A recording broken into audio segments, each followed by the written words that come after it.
राधे राधे मेरी प्यारी बहनों, उम्मीद करती हूँ कि आप अपने घर में स्वस्थ होंगे, मस्त होंगी। तो आज का वीडियो आप लोगों के लिए काफ़ी ज़्यादा यूजफुल होने वाला है, क्योंकि आज के वीडियो में मैं ब्लाउज से नाप कैसे लेते हैं वो मैं आपको बताऊंगी डिटेल से। तो वीडियो को फुल वॉच कीजिएगा। एंड गाइस, आखिर में आपको ये बताऊँगी कि अगर आप डीप गला बनाते हैं और डीप गला बनाते समय ये सोचते हैं कि हमारा गला चौड़ा हो गया है तो ये कहीं उतरे ना, तो उसके लिए आपको क्या करना चाहिए मैं आपको वो भी इस वीडियो में बताऊंगी। इसके लिए आपको प्लीज़ गाइस वीडियो को फुल वॉच कीजिएगा, जिससे कि आप समझ सके। चैनल को सब्सक्राइब नहीं किया, चैनल को सब्सक्राइब कर लीजिएगा। तो नाप लेने के लिए पहले मैंने इस ब्लाउज को सीधे सीधे रख दिया है। उसके बाद गाइस मैंने नीचे से लिया है कमर का नाप। तो कमर का नाप इसका 38 आया है, और अगर आप ब्लाउज उकला के रखते हैं तो कमर का नाप 38 का आधा आएगा, नहीं सॉरी 36 आया है। 36 का आधा कितना होगा आप मेजर कर सकते हैं। वहीं गाइस आप चेस्ट का भी इसी तरीके से निशान लगा लीजिए। वैसे मैं कॉपी में लिख लेती हूँ, फ़ोन में लिख लेती हूँ, लेकिन अभी फ़िलहाल मैं इस ब्लाउज की कटिंग कर रही हूँ तो मैं ज़मीन पे लिख ले रही हूँ। तो चेस्ट इसकी 38 आई है, कमर इसकी 36 आई है। आर्मोस आपको आर्मोस पर इंची टेप ऊपर से रख के नीचे तक नापना है। तो ये 9 आया है, और बाजू को भी नाप लेना है। अब बात रही गले की, तो आपको गले का भी नाप इसी तरीके से लेना है। अब कोई कस्टमर कहते हैं कि आपको इस ब्लाउज के बराबर गला बनाना है, और कोई कहता है कि जितना बताते हैं आपको उतना बनाना पड़ता है। लेकिन मेरे कस्टमर ने इस ब्लाउज का जितना है उतना ही बनाना था मुझे। तो इसके लिए गाइस मुझे क्या करना है, मैंने ब्लाउज को उल्टा करके रख लिया है। और आपको क्या करना है, जो कंधा है कंधे पे इंची टेप रखे, बीच में आपको सेंटर में इंची टेप को रख देना है। जितना आएगा आपका गले का नाप उतना ही होगा। आपको गले का नाप इसी तरीके से नापना चाहिए, ये परफेक्ट आता है। तो इसका 11.5 आया था गाइस, और आपको देख लेना है कि कितना इसमें मार्जिन लिया गया है। तो थोड़ा सा मार्जिन भी आपको ले लेना है।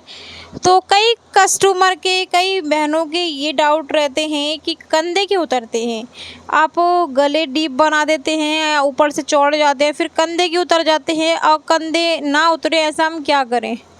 तो वो एक छोटी सी ट्रिक है। अगर आप छोटी सी ट्रिक को आजमा लेते हैं तो आपके ब्लाउज के कंधे बिल्कुल भी नहीं उतरेंगे। बस आपको एक फॉर्मूला लगाना होता है फ्रेंड्स। तो मैं मेज़र कर रही हूँ कि इसका जो है गले का बैक जो नीचे का कितनी चौड़ाई दे रखी है, क्योंकि कुछ कस्टमर कम चौड़ाई वाला पहनते हैं, कुछ ज़्यादा चौड़ाई वाला पहनते हैं। तो ये गला गोल गला था, सिंपल ब्लाउज था। तो मैंने सोचा चलो जैसा ब्लाउज है उस तरीके से बनाती हूँ। वैसे मैं अगर गला आपका जैसे कस्टमर ज़्यादा साइज है कस्टमर का, और आपको हैवी गला तो बनाना ही पड़ेगा, क्योंकि ज़्यादा हैवी साइज़ में अगर आप फैला हुआ गला नहीं बनाएंगे तो फिर ब्लाउज वो अच्छा नहीं लगेगा। तो उसके लिए आपको ऊपर से तो 2.5 लेना है, और नीचे से 3.5 ले लेना है। आप 4 भी ले सकते हैं। ज़्यादा हाई एक्सेल के लिए बना रहे हैं तो आप 4 भी ले सकते हैं, 4.5 भी ले सकते हैं। वैसे अगर आप 38-36 के लिए बना रहे हैं तो 3.5 ले लीजिए, क्योंकि मैंने तो फ्रेंड्स 46 साइज वालों के लिए बनाया है। तो यहाँ पर मैं बना रही हूँ तीरा वाला ब्लाउज। मेरे कस्टमर ने मुझे सजेस्ट किया था कि मुझे तीरा वाला ब्लाउज चाहिए। फ़िलहाल तो मैंने तीरे वाले ब्लाउज नहीं बनाए, सिंपल बनाए थे, क्योंकि 3-4 दिनों से मेरे पास सिंपल ब्लाउज आ रहे थे। आज तीरा वाला ब्लाउज आया। वैसे तीरा वाला मुझे बहुत ही ईजी लगता है बनाना। अगर आपको तीरा वाला ब्लाउज सीखना है तो मुझे कमेंट कीजिएगा, मैं आपको शॉर्ट वीडियो के ज़रिए बता दूँगी कैसे आपको तीरे वाले ब्लाउज की कटिंग करनी चाहिए। और वैसे तो फ़िलहाल मैं इसमें आपको बताऊंगी कि किस तरीके से हमको कटिंग करनी चाहिए। तो मैंने ये कपड़े को खोल लिया है और डबल बार में फ़ोल्ड कर लिया है, यानी कि 2 बार में कपड़े को फ़ोल्ड करना है। और जो रेडी ब्लाउज है उसकी 13 लंबाई है, तो हमें 1.5 इंच या 1 इंच का एक्स्ट्रा मार्जिन लेना होता है। वैसे तो मैं ऊपर नीचे का कपड़ा, बैक और फ्रंट का कपड़ा थोड़ा छोटा बड़ा रखती हूँ, यानी कि फ्रंट का ज़्यादा रखती हूँ और बैक का कम रखती हूँ। लेकिन इसमें मैंने दोनों बराबर इसलिए रखे हैं क्योंकि नीचे से ही मुड़ेगा। वैसे मैं जो फ्रंट का बैक का बनाती हूँ उसमें मोड़ती नहीं हूँ, मैं अंडरग्राउंड सिलाई लगाती हूँ। लेकिन इसमें मुझे मोड़ना है, क्योंकि कस्टमर ने कहा था कि उन्हें फ़ोल्ड वाला ब्लाउज चाहिए। तो इसीलिए मैंने ये जो है 16 रख लिया है, यानी कि 16 लंबाई रखी है इसकी। फोल्ड होने के बाद वो 13.5 आ जाएगी। तो फिर मैंने नीचे से कटिंग नहीं की है, मैंने 16 पे ले लिया है। और चेस्ट साइज़ को आपको देखकर ही आपको ब्लाउज़ को फ़ोल्ड करना होता है। जैसे कि इसका चेस्ट साइज़ 38 है, तो 4 बार में फ़ोल्ड करेंगे तो 9.5 आ जाएगा। तो कम से कम आपको यहाँ पर 3 इंच का तो मार्जिन ले लेना चाहिए, 3 या 2 इंच का तो मार्जिन होना चाहिए, क्योंकि कोई कोई कस्टमर होते हैं जो ज़्यादा मार्जिन के बारे में बोलते हैं। तो मैं यहाँ पे 2 या 2.5 मार्जिन तो ले लेती हूँ।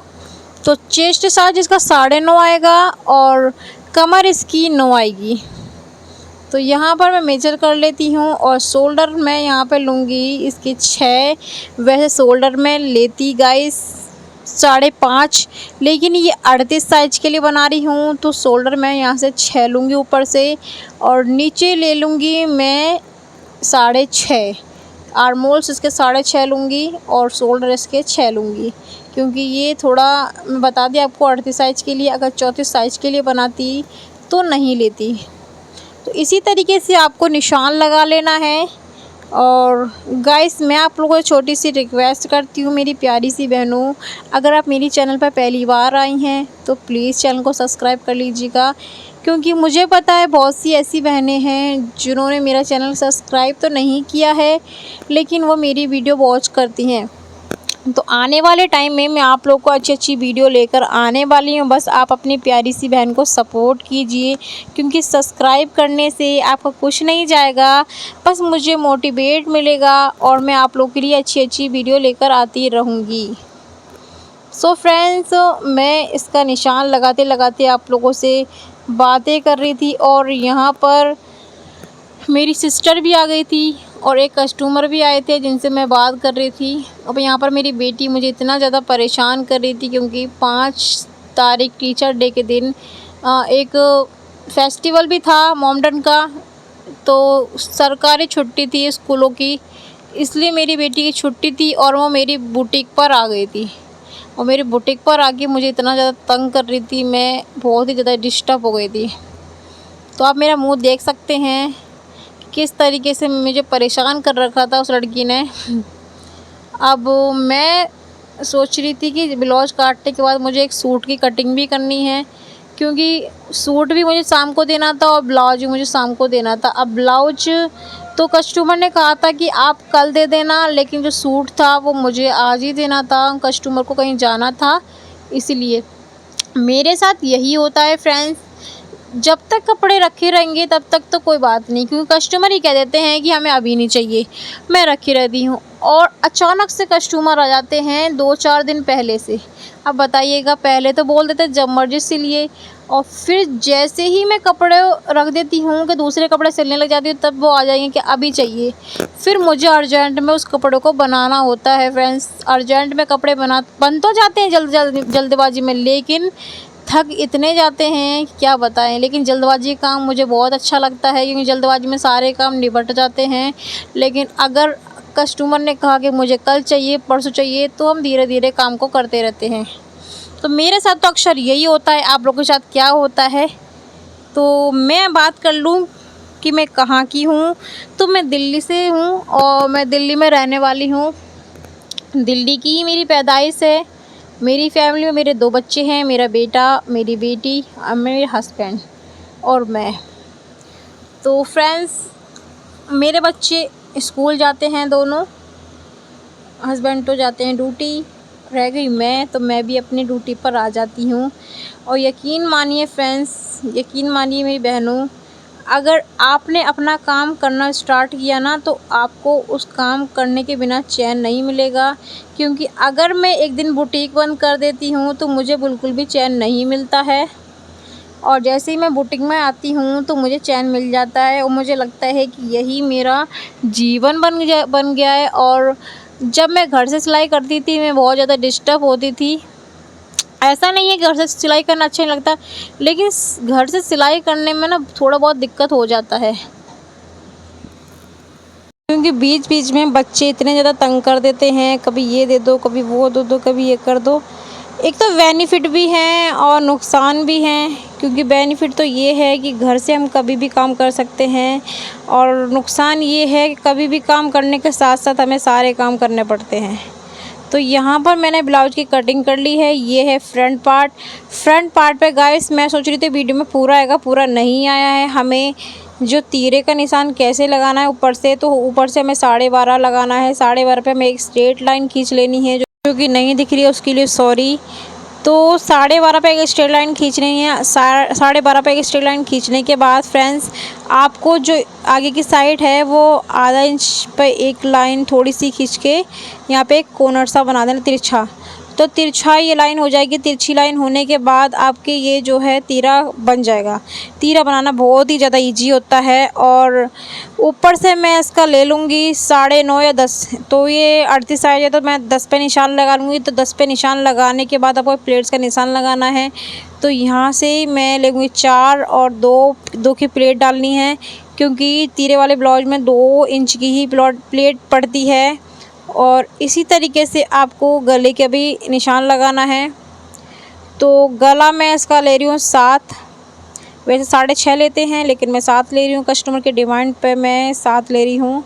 और 2.5 पे मैंने 2.5 इसकी चौड़ाई रखी है, क्योंकि और नीचे से मैंने इसकी 3 चौड़ाई रखी है। और 2.5 और 3 को मिला दो और तिरछी लाइन सी बन जाएगी। और आपको क्या करना है गाइस, आपको कॉर्नर से गोलाई दे देनी है, गले का आकार बन जाएगा। तो कुछ इस तरीके से आपको ब्लाउज की कटिंग करनी है। ब्लाउज की कटिंग करना काफ़ी इजी होता है। अब मैं आपसे कह रही हूँ फ्रेंड्स, वैसे तो मैं आपको पूरी वीडियो दिखाती, लेकिन मुझे पता ही नहीं चला कि मेरी वीडियो शूट किस तरीके से हो रही है। तो अब मैं इसे कट कर लूँगी। मुझे बहुत खुशी है कि आप मेरी वीडियो को वॉच कर रहे हैं और इसी तरीके से प्यार बनाए रखिए। मेरा एक चैनल था जो कि मेरे फ़ोन से निकल चुका है, क्योंकि मेरा फ़ोन ख़राब हो गया था। इस वजह से मेरा फ़ोन रीसेट हो गया। अब उसमें उसकी आईडी नहीं आ रही है। उसमें भी मेरे 2000 वॉच टाइम कंप्लीट हो गया था और उसकी मेहनत भी मेरे पानी में चली गई। बस मैं ये चाहती हूँ इस चैनल पे आप जल्दी से जल्दी मेरा वॉच टाइम कंप्लीट करा दीजिएगा, जिससे कि मैं भी मोटिवेट हो जाऊं फ्रेंड्स। क्योंकि मैं हमेशा यही सोचती हूँ कि कभी ना कभी मैं अपने चैनल को मोनेटाइज करूँ। ऐसा नहीं है कि आज से पहले मैंने चैनल मोनेटाइज नहीं कराए, मैंने 3 चैनल को मोनेटाइज कराया था, लेकिन फ्रेंड्स वो भी चैनल मेरे डीमोटिवेट हो गए कुछ रीज़न की वजह से। मेरा एक चैनल था जो कि स्ट्राइक आ गई थी, पता नहीं क्या हो गया था वो मेरे चैनल पे। मैंने अर्निंग भी अच्छी खासी की थी। वो चैनल जब से गया, जब से मैं डिप्रेशन में रहने लगी, और फिर मैं चैनल के बारे में मैंने कभी सोचा ही नहीं। जब मैं सिलाई नहीं करती थी, फिर मैंने सोचा कि अब मैं ऑनलाइन कोई भी काम नहीं करूँगी, अब मैं ऑफ़लाइन करूँगी। इसीलिए मैंने उस चैनल मैंने 1 साल से मेहनत करी थी। जब से मैंने फ्रेंड्स ठाना है तो मैंने स्टिचिंग सीखी। स्टिचिंग सीखने के बाद अब मैं स्टिचिंग करती हूँ, स्टिचिंग करती रहती हूँ। फिर मैंने अपना घर से काम स्टार्ट किया। घर से काम स्टार्ट करने के बाद फिर मैंने सोचा कि अब मैं बुटीक ओपन करूँगी। तो मैंने बुटीक ओपन किया। अब मैंने सोचा है कि अब मैं यहाँ तक आ गई हूँ, तो क्यों ना मैं अब अपना चैनल क्रिएट कर लूँ। आप लोग सपोर्ट तो मुझे ज़रूर करेंगे। तो मैं आई हूँ जमुना की साइड। दिल्ली में बहुत सारा पानी भर गया है, तो मैंने अपने हस्बैंड से कहा कि मुझे बहुत ज़्यादा टेंशन हो रही है, चलिए हम भी देख कर आते हैं कितना पानी भरा हुआ है। तो हम देखने आए यहाँ पर। हमारे घर से लगभग काफ़ी दूर है, लेकिन हम बाइक से आए थे। हमने देखा कि यहाँ पर हम पहले आए थे तो यहाँ ज़मीन थी। अब यहाँ पर इतना ज़्यादा पानी हो गया है, ऊपर पानी आ गया है कि सब जगह पानी पानी दिख रहा है। अगर आप दिल्ली से हैं तो आपको पता चल जाएगा ये कहाँ का एरिया है। ये वज़ीराबाद का एरिया है। तो वज़ीराबाद की साइड ही में रहती हूँ फ्रेंड्स। तो यहाँ पर इतना ज़्यादा पानी आ गया है कि आप देख ही सकते हैं। तो मुझे बहुत ज़्यादा ही टेंशन हो रही थी। वैसे मैं 2 दिन से न्यूज़ देख रही थी और मेरा दिमाग बहुत ज़्यादा ही डिप्रेशन में था। फिर मिलते हैं आप लोगों से एक अच्छी सी वीडियो के साथ। Thank you.